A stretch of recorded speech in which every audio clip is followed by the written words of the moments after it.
Well, welcome. And you. I suppose the first question that comes to my mind, having seen the film and not wanting to give too much away, is what kind of inspired you to make a portrait or create a portrait of a young man seemingly on the surface quite, sort of quite a well-together man? Why did you feel you had to almost essentially make a portrait of a serial killer? Well, I had a few incidents when I was much younger, which were pretty chilling. I got attacked myself just walking home one night after a college class, and then years later I woke up to basically a peeping Tom outside of a window, and I was on vacation with a girlfriend at the time. And I think from that moment I kind of wondered what kind of people are these that do this, and what would somebody's life be?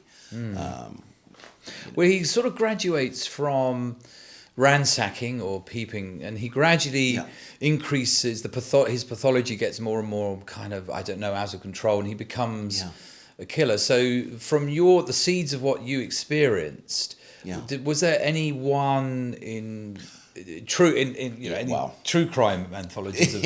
Was there anyone you particularly drew inspiration from? Well, there were a few, but there was the Golden State Killer, who just the sort of escalation of violence with that perpetrator, from ransacking to sexual assaults, and then these horrendous 12 murders in Southern California. But I wanted to remove the sexual component. I just thought it was just far too much, and I obviously didn't want to show 12 killings. And it's not like, oh, it's him. It's not that. It was just the escalation. Well, that was the other thing I was quite impressed with the film, was the restraint you showed, because what it seemed to indicate was how these potential serial killers, because in a sense in the film we see the potential more, how he could hide in plain sight. And perhaps the ransacker, having only been caught at the age of 74, perhaps that was something he was able to do, hide in plain sight, because it's set in quite a small American town, isn't it? Schooner, yeah. So was that for you part of the plot of the film, was to sort of show what kind of happens around someone like that? Yeah, absolutely. In fact, one of the kind of we weren't really going to use it, but one of the taglines that I had envisioned early on was like, the most dangerous place in America are the suburbs. That was a lot of it, is that you can kind of hide in plain sight in the American suburb. To me. And the casting, which was fantastic. I suppose I ought to start with perhaps the casting of John Savage. Because that was a sort of pleasant surprise to see that he was in. How did that come about? Well, we had a wonderful casting director by the name of Sydney McCurdy, and she read the script and basically said, "Oh, I think this is John Savage." And she knew his manager, I believe, at the time, and sent it to her, and John read it, and much to my shock. And he happened to have that time available that we were looking to start, so it all worked out. We only needed him for 5 days of the shoot. And did he lend anything to the film?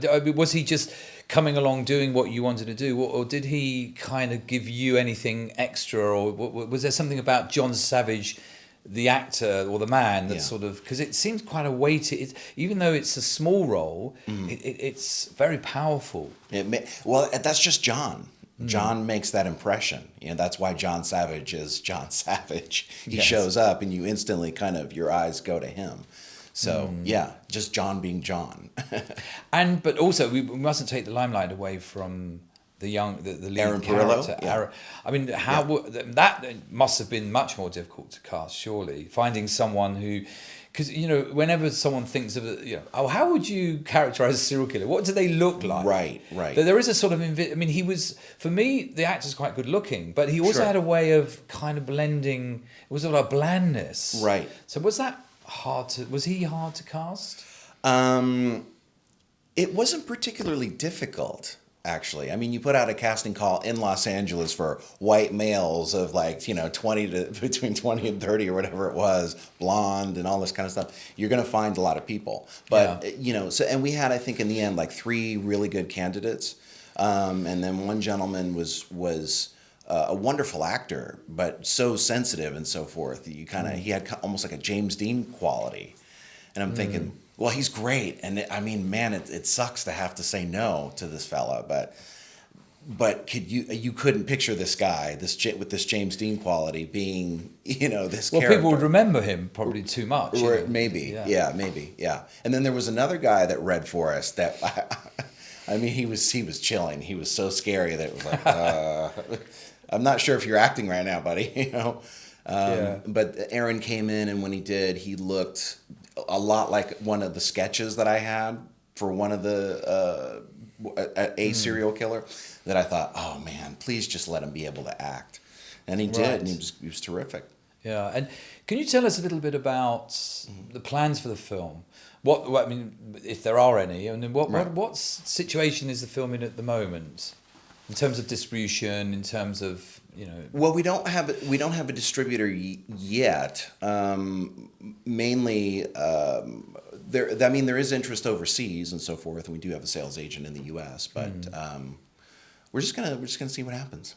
And would you, I mean, from the PR perspective, would you be happy if the film was associated more with the Golden State Killer, given the fact that it's quite a topical case still, because he's only just been, but he's... Right, about 4 years ago. And I wondered whether that would be something that you would be happy with, that association, given that you have a similar arc in the development of his criminal pathology. I can't really control that, you know? I can't really... I mean, like, a Psycho is forever going to be associated with Ed Gein and all of that, and I'm sure Joseph Stefano, when he wrote the book, I believe, probably wanted, Norman Bates to be Norman Bates, and that's it. But there's always going to be that association, and what can I do? Yes, and also they might, some critics might throw in some other serial killers. Who knows? Because exactly, that's true. And there was a thing where he rides a bike in our picture. Not to give too much away, but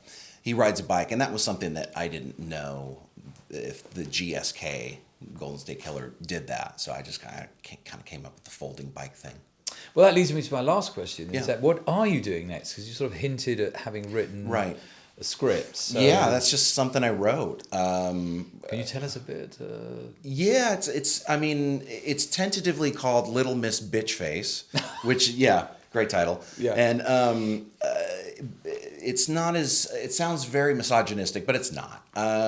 It refers to a non-human character in that particular script. But that's kind of like a what happened to, I'm blanking now, what happened to Baby Jane kind of thing, kind of Grey Gardens thing mixed with The Big Chill. Any horror elements? It sounds horrible, but it's pretty good, I promise. Horror elements? Yeah. Oh, well, okay. Yeah. Well, we'll keep an eye out. Like surreal kind of thing. Surreal horror. Yeah.